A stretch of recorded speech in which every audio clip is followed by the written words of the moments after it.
In this class, I want to explore the concept of personal narrative and why it's so important to all of us. We live in a world of mounting performance pressure. I think we all are experiencing that in our personal lives and our professional lives. And there's a natural human reaction to that kind of mounting pressure. And it's the emotion of fear. We all tend to feel fear when we experience pressure that had not been there before. And we're not sure how to deal with it, how to move forward. And we tend to want to just hold back because we're afraid. In that context, I think that the opportunity and challenge for us is how do we move from that emotion of fear that's increasingly in all of us, hope and excitement. And that's where I think the role of personal narrative can be very significant. So let me talk a little bit about this notion of narrative because it's quite different from the way most people think about it and talk about it.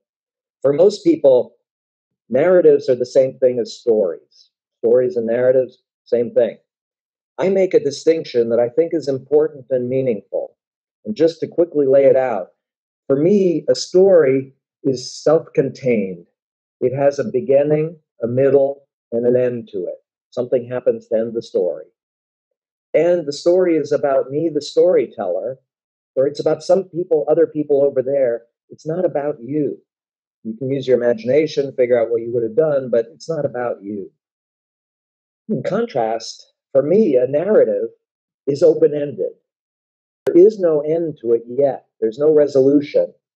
There is some kind of significant threat or opportunity out in the future, and it's not clear whether it's going to be achieved or not. And the resolution of that narrative hinges on you. It's a call to action to say your choices, your actions are going to help resolve how this narrative turns out. So I think it's very different in that sense from a story in terms of being open ended and a call to action. And I'll also make a distinction, I think it's an important one in terms of emotions, between threat based narratives and opportunity based narratives. Some narratives focus on a threat out in the future. Something's coming to get us, and that's a threat, and it feeds the fear. On the other side, there are opportunity based narratives that focus on an opportunity that's really inspiring. That if we all came together, imagine what we could achieve. That feeds hope and excitement and helps us to overcome fear. So, just to provide some context, I think narratives are important at many levels. There's personal narratives, there's institutional narratives, regional narratives or geographic narratives, and movement narratives. Given limited time, I'm not going to go into all of that. I'm going to focus on the narrative that I think is most important to us as individuals, and that's the personal narrative. And here again, I need to be a little bit careful because a lot of psychologists use the notion of personal narrative, but they talk about it in the sense of what's your story about your past? You know, how would you explain where you've been and where you're going, where you've come from? But it's all about the past. It's a story. For me, a personal narrative is actually forward looking. It's about the future. And the question is, what is driving you in the future? Is it a threat or is it an opportunity? And what kind of threat or what kind of opportunity is it that's really shaping most of your actions? So that's one part of your personal narrative is what's ahead, what's driving you forward. But then the other part, which is equally important, is what's your call to action to others? What are you asking others to do to support you or to help address this opportunity or threat out in the future? So if we think about personal narratives in those two dimensions, the looking ahead and the call to action to others, I think it's extremely important and influential in our lives in the sense of it shapes our emotions. On the one hand, if we're driven by a sense of threat, we're going to have a lot of fear. If we're driven by a sense of opportunity, we're going to be more excited and hopeful. It drives our actions. What actions are we going to take, depending on whether it's a threat or an opportunity? And then it shapes our relationships. How are we asking others to connect with us and for what purpose? To accomplish what? So I think in all those dimensions, personal narratives are extremely influential in terms of shaping all aspects of our lives. Given how important these personal narratives are in our lives, I'm struck by how few of us have really made the effort to articulate to ourselves, even, much less to others, what our personal narrative is.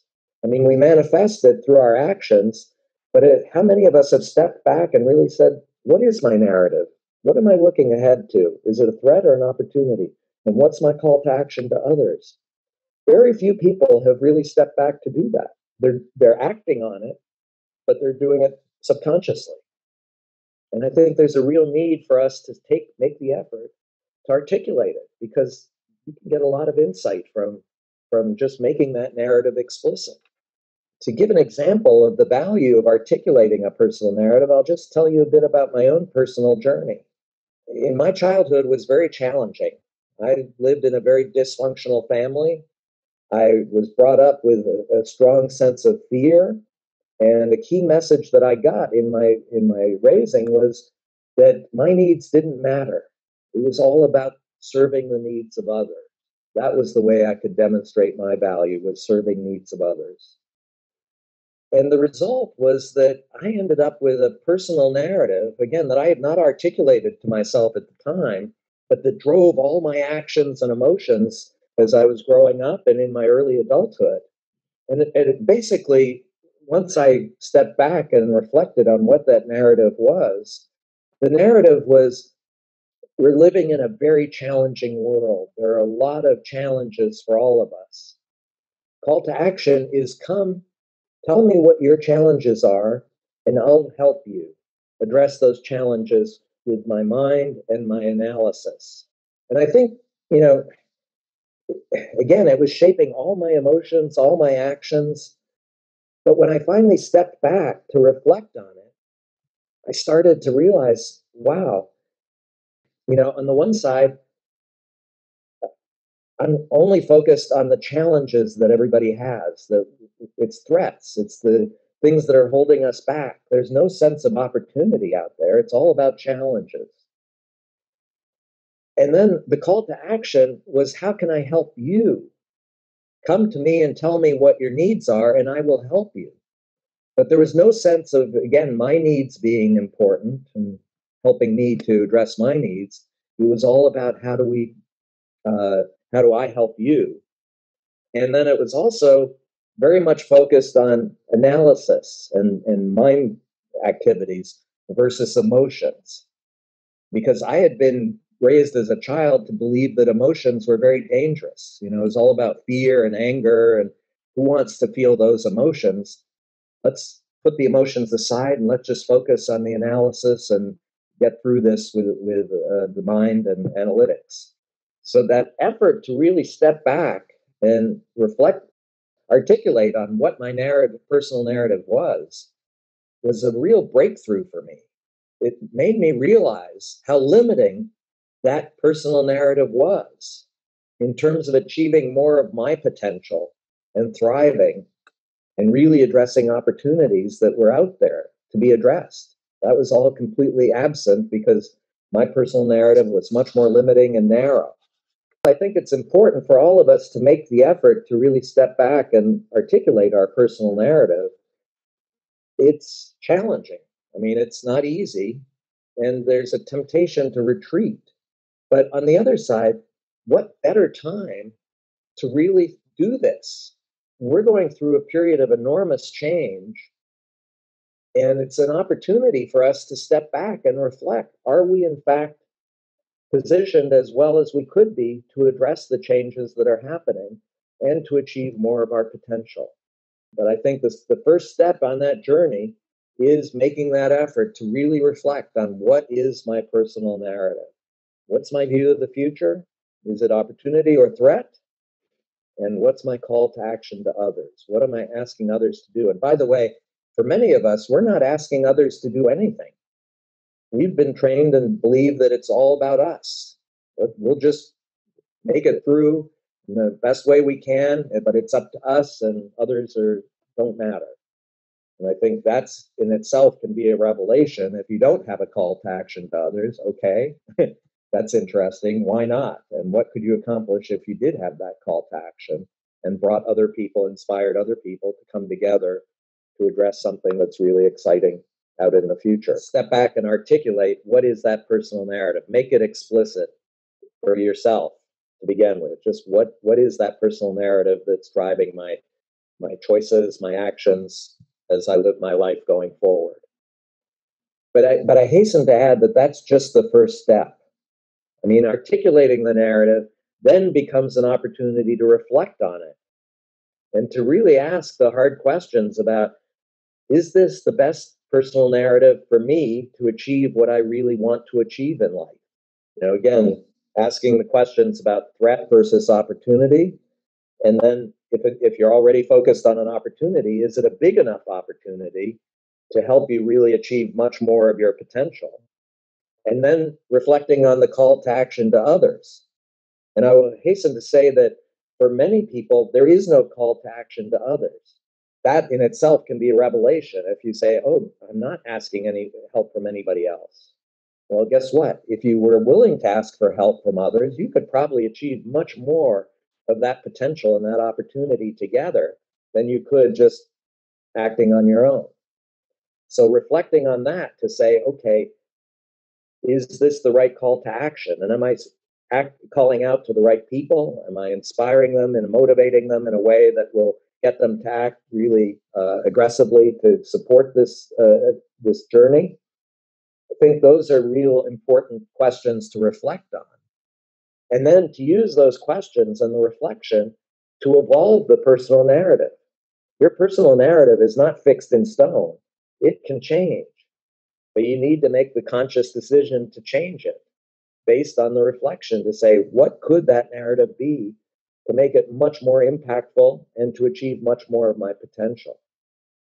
And then, as you evolve your personal narrative, there's taking action on it, not just making the words, but saying, okay, what can I do? What should I do? How should I be connecting with others? And what are the actions I can take now to pursue this much richer, more rewarding personal narrative? And I hasten to add, as I talk about this journey, starting with articulating and then reflecting and then evolving and then acting, this is not easy. It's very challenging. And we're going to have a temptation to retreat and not pursue this. It's scary. But on the other hand, it's very, very rewarding. We can achieve so much more of our potential if we make the effort and go on that journey. The approach to evolving our personal narrative is very challenging. And that's why I've designed a course to help us on that journey. The course tries to provide tools and approaches that we can use that can give us more confidence on the ability to make that journey. That this course is not just me talking to you like this experience has been. It's been designed to be a much more interactive experience where there's going to be a lot of opportunity for questions and answers, conversation, and not just questions and answers between me and you, but with the other participants in the course so that we can share our questions, share our concerns, share our insights together and learn together in terms of what's going to be required to evolve our personal narrative to get much more impact in our lives. So I hope you're motivated enough by this opportunity to evolve your personal narrative to sign up for this course. And I look forward to seeing you there.